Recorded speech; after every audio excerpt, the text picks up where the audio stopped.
Hey guys, this is Elena from We Learn to Share, and welcome to the first video of AP US History's first period 1.1 Columbus and Exploration of North America. Before we start, I'd like to inform you that this video was made in the partnership between We Learn to Share and Letitu, and the resources in this video is from Letitu's The Pond courses. So if you're interested in Letitu and their services and courses that they provide, I'll leave a link below, so make sure to check it out. Let's begin. So let's start this video by looking at this picture.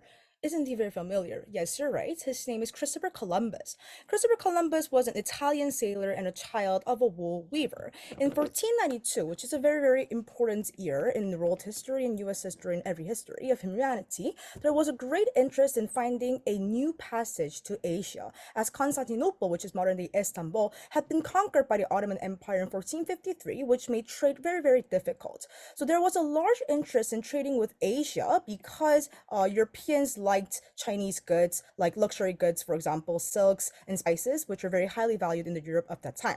And the long-distance ocean travel required significant resources, and Christopher Columbus, therefore, cannot do this alone, right? He needs sponsorship, and that's why he had appealed to several different monarchies in Europe. Portugal initially rejected him, but Spanish eventually sponsored him, right?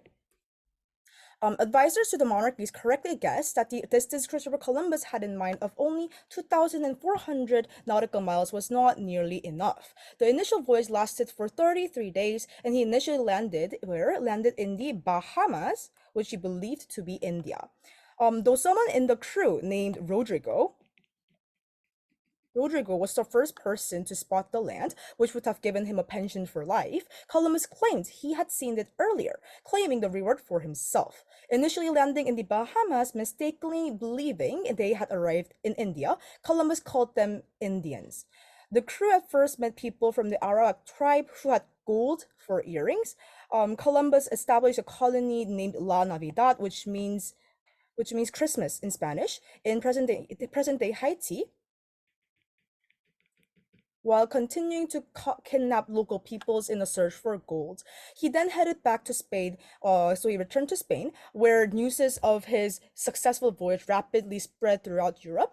So when he returned for a second voyage, La Navidad laid in ruins, as all the inhabitants had been called by the Tainos after some of the men in the fort attacked locals in search of gold and women.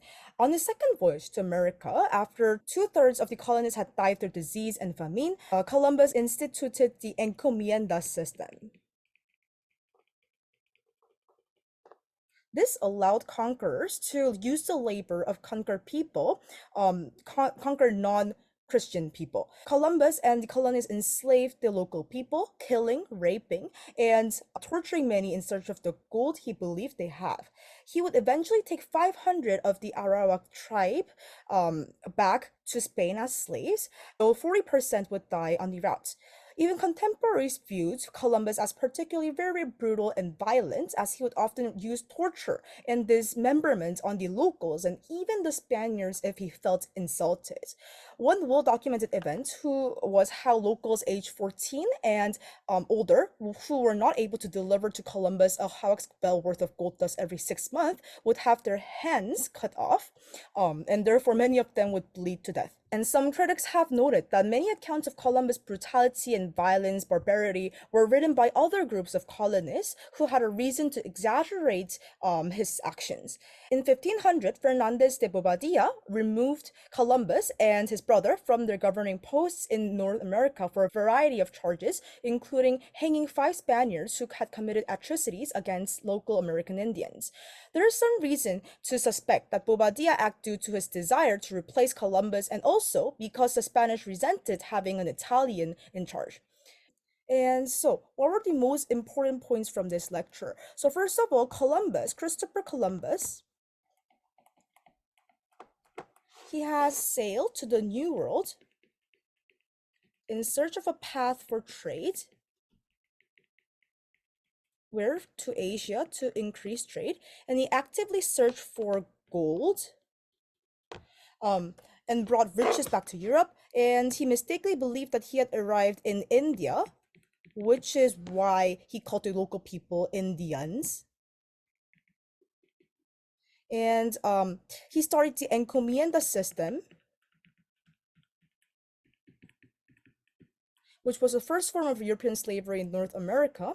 And Columbus was Italian, and his discovery of a new land set off a frantic land grab in Europe implications. And the beginning of European colonialism in North and South America was also marked in this period, and large amounts of precious metals exported to Spain, increasing inflation with large portion spent on the expanding army.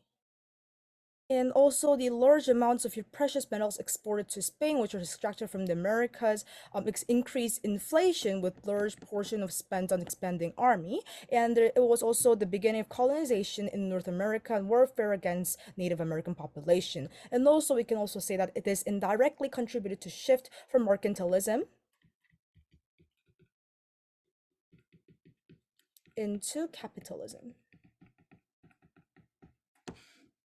Okay, so this would be the end of today's video. Thanks for watching. And again, if any of you guys are interested in finding more about these resources, please check Letitu's website, diveintothepot.com, which I'll also put a link below, so that you guys could take a look at the pond service and the APUS history courses provided by Letitu's pond courses.